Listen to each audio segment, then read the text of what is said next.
Did your narcissist abandon you? You see, a lot of times we talk about narcissism and we talk about people in abusive relationships and how they're stuck in those relationships. But the other aspect is you have narcissists or toxic people that have been in your life, that abuse you, that have manipulated, gaslight you, and they just flip a switch and they just walk out. A lot of times this will happen around big events or around accountability. So let me give you an example. Let's say you're dating someone and you start ignoring the red flags and it continues to move on, and maybe you get married or you can get engaged, and sometimes it might change a little bit.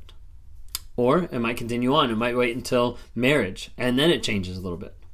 Or it might be all the way up until pregnancy. Pregnancy is a huge trigger for a lot of narcissists. And I'm sure you can relate. There's a lot of people on here that have talked and have brought it up. When they got pregnant, boom, it changed instantly. Typically along the lines of it changed because of the fact that the narcissist in that moment connected the dots that they're no longer going to be number one. Because there's going to be another person, another human that's going to come in that family's dynamic and family's life that is going to take away from their time and from their exposure of being the best person in that relationship. So you'll see a lot of people that will come to that brink, they'll flip the switch, and they'll just walk out. They'll walk out because they're only viewing their reality from their perspective.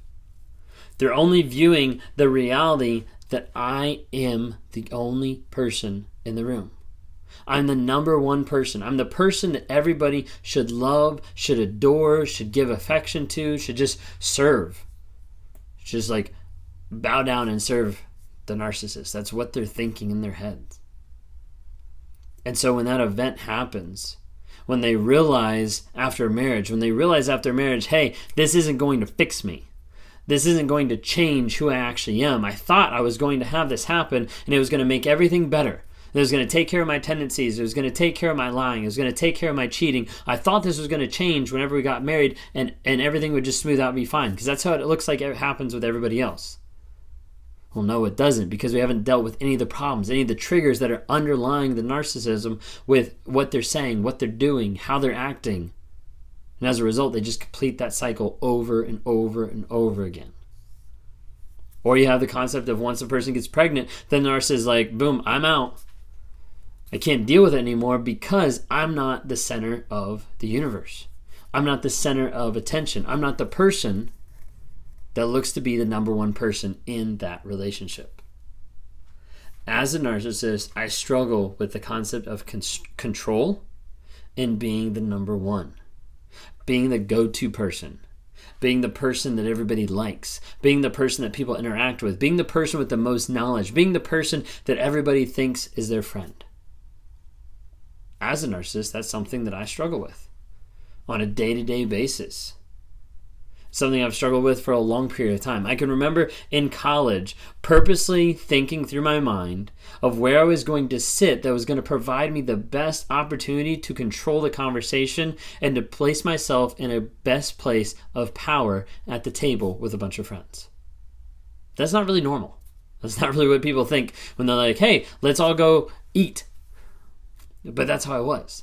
I would think through those things. I would analyze it in an instant to try to figure out, hey, if I sit here, I'm going to be beside one of the more popular people, and I'll be able to control where the conversation goes. I'll be able to control how people are interacting. I'll be the life of the party because I'm in the center, or I'll be the life of the party because I'm near the people that are going to do all the talking, not these other people that are going to be quiet. And I learned how to observe people, how to control people, how to interact in different ways that put me in control.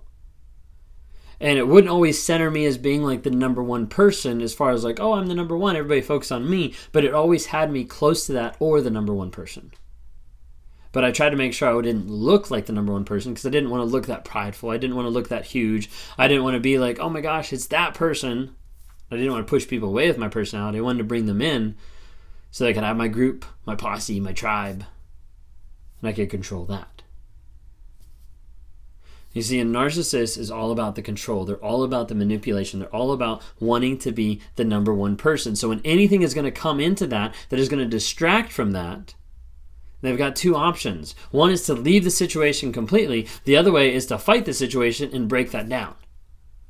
It's a little bit harder when you have a marriage or when you have a baby to just break that down.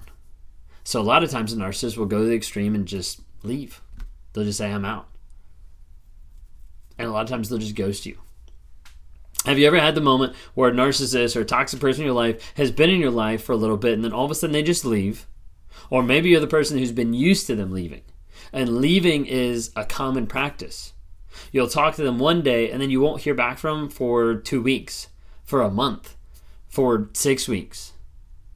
And then when they walk back in your life, they act like nothing's happened. They'll just pop back in and be like, hey, how's it going? When in reality, all they're trying to do is ignore every single thing that they've done and move on as quickly as possible, because we can't look at the past, we have to look at the future, and we can't take accountability for what we've done. Narcissists, when they're triggered, when they get to those moments, a lot of times you'll see them abandon and walk out on the people that they claim to love, but don't show it at all. Maybe you're this type of person that you've had this person in your life. You've had this toxic person, this abusive person, this narcissist in your life that's left you on multiple occasions. Let me caution you this. If you have someone in your life that has left you on multiple occasions, keeps coming back, keeps leaving you, that's not a person that's committed or faithful. It's a person that's manipulating and using it to abuse you.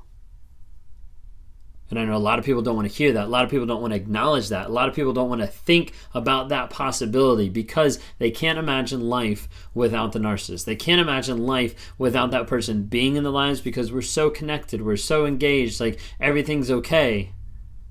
But is it really? Is it okay to have that person come into your life and then they're gone for 5 weeks and you never hear from them? Is it okay for that person to come into your life and they're gone for 3 days because they're out sleeping with someone else? Is it okay for that person to come into your life and act like nothing has happened when they've emotionally damaged and abused you multiple times over? It's not.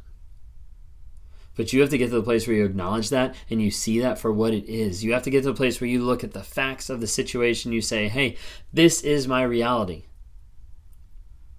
There's an aspect that a narcissist and an empath, that a narcissist and a victim at times are both wanting to believe a false reality. The narcissist wants you to believe the reality that they've created.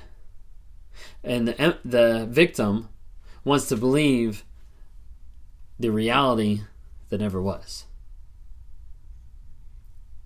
And they both try to vie for this reality that doesn't even exist, but they're fighting for a facade.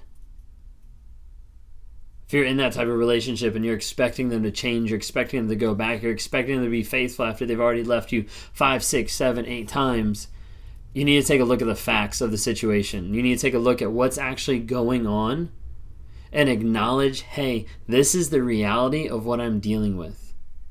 Let me tell you right now, this is one of the hardest things for people to do. This is one of the hardest things for people to come to the realization of what's actually happening in their lives, but is the biggest way for you to get free from the bond that gets put on you, from the fog that the narcissist puts on you by their lies and manipulation. And until you get to the place where you can acknowledge where you are, until you get to a place where you can acknowledge, hey, I can't see where I'm going because of the fog, the lies, the gaslighting, the manipulation, the future faking, everything that they put around me, I can't see out. I can't see where I'm going.